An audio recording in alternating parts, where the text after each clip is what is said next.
Suriye halkının meşru talepleri doğrultusunda mutabakatla son bulması en büyük temennimizdir।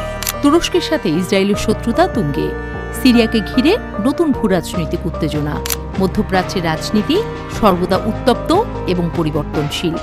আর এখন Syria তার কেন্দ্রবিন্দুতে। সিরিয়ায় আসাদ সরকারের পতনের পর নতুন করে উত্তেজনা তৈরি করেছে। তুরস্ক এবং ইসরায়েলের মধ্যে সংঘাতের জন্ম দিতে যাচ্ছে। দুই শক্তিশালী দেশের মধ্যে বর্তমানে এক বিরোধপূর্ণ সম্পর্ক চলছে।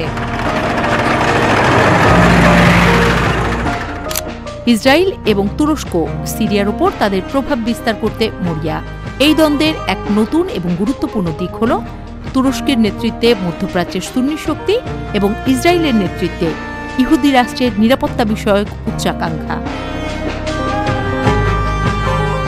তুরস্কের প্রেসিডেন্ট রিসেপ তাইয়েপ এরদোয়ান এবং ইসরায়েলি প্রধানমন্ত্রী বেনিয়ামিন নেতানিয়াহু দুই নেতার সম্পর্ক আরও তিক্ত হচ্ছে। এরদোয়ান সিরিয়ার উত্তর পূর্বাঞ্চলে কুর্দি জোট এবং তাদের শত্রুদের মোকাবেলা করতে প্রস্তুত। অন্যদিকে ইসরায়েল সিরিয়ার গোলান মালভূমি দখলে আরও এক ধাপ এগিয়ে যাচ্ছে, যা তুরস্কের কাছে এক সামরিক আগ্রাসনের মতো মনে হচ্ছে। তুরস্কের আঞ্চলিক শক্তি হিসেবে প্রতিষ্ঠিত হওয়ার পরিকল্পনা সিরিয়ার ভূখণ্ডে খুব স্পষ্টভাবে দৃশ্যমান।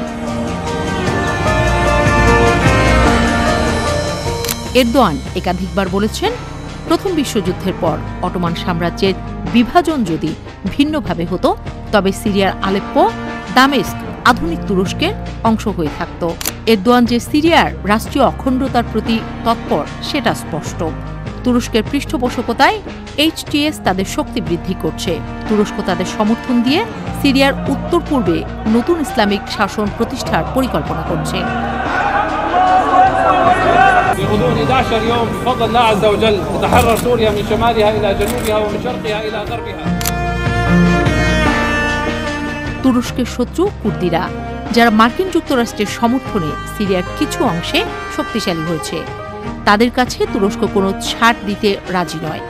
এরদোয়ান মনে করেন, কুর্দি বিদ্রোহীরা তুরস্কের জন্য এক গুরুতর নিরাপত্তা হুমকি।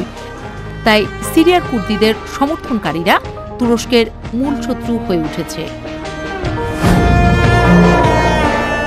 ইসরায়েলও সিরিয়ায় ব্যাপক সক্রিয়। গোলান মালভূমিতে ইসরায়েল নিয়মিত গোলাবর্ষণ করছে।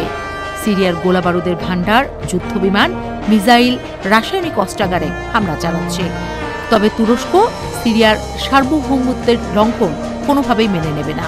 এরদোয়ানের দেশ মনে করে, ইসরায়েল শুধু সিরিয়ার স্বাধীনতা নয়, পুরো মধ্যপ্রাচ্যকে বিপদে ফেলছে। দুটি শক্তিশালী দেশ তুরস্ক এবং ইসরায়েল একে অপরকে শত্রু হিসেবে দেখেন। এরদোয়ান ফিলিস্তিন ইস্যুতে ইসরায়েলের বিরুদ্ধে একাধিকবার প্রতিবাদ জানিয়েছেন। গাজা যুদ্ধের সময় তিনি আরব ইসলামিক ফ্রন্ট গঠন করার আহ্বান জানিয়েছিলেন এবং লেবাননে ইসরায়েলের আগ্রাসন নিয়ে কঠোর বক্তব্য দিয়েছিলেন।